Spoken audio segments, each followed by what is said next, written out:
We begin with breaking news from New York, where a passenger plane has collided with a fire engine on the runway at LaGuardia Airport. These are live pictures from the scene.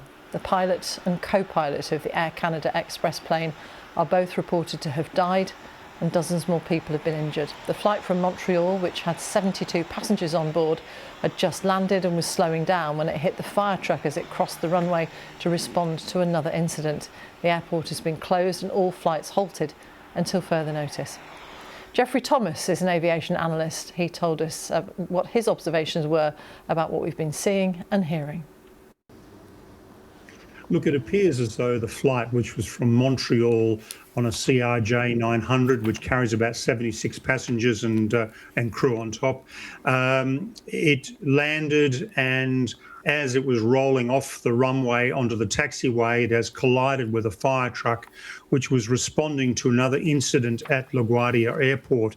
Now, whether that's a breakdown from air traffic control, whether it was the pilot breakdown or whether it was the fire truck not understanding what was going on, we don't know, obviously, but the two have collided clearly from the vision we're seeing.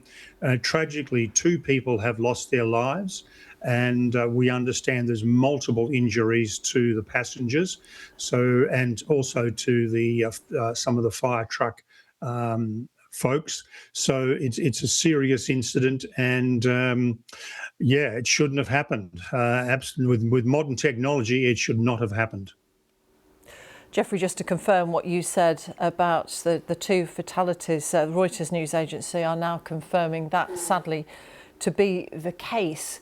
I mean, coming into land is always a sort of perilous moment, isn't it? A controlled landing is what everybody is after, but it just shows that there are still dangers on the ground. So what precautions are ordinarily taken to make sure that these collisions don't happen on the runway when it can be quite busy?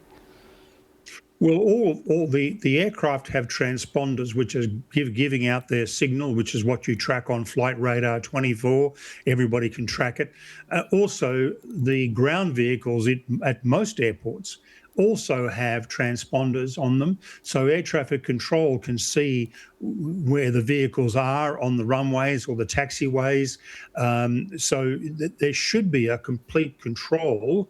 Now, whether instructions are misunderstood, whether this system was working or not working, there's a multitude of questions there about why this happened. But certainly the technology is in place at modern airports, and airports, throughout Europe, the United Kingdom, the United States, Australia. All these airports have the very latest in the technology to track aircraft and ground equipment to make sure that they don't collide. So there's been a serious breakdown, tragically. And of course, the ramifications are that the airport is now closed until further notice, which can hold up flights all over the world. So it's so interconnected is everything. What will the focus then be of the investigation that necessarily will come from this incident? Well, the investigation will focus on the instructions given to the flight crew on their landing. Were they told to pull up and exit from an earlier taxiway, and they didn't, and they continued to roll through to the next one?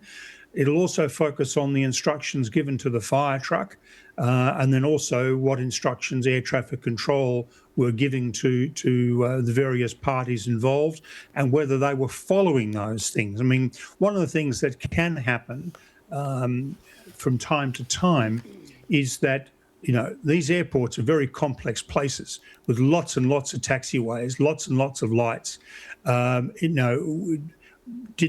Was there a misunderstanding about what taxiway to exit at? These are the sorts of things they'll be looking at to try and ascertain where it all went wrong. Aviation analyst Jeffrey Thomas.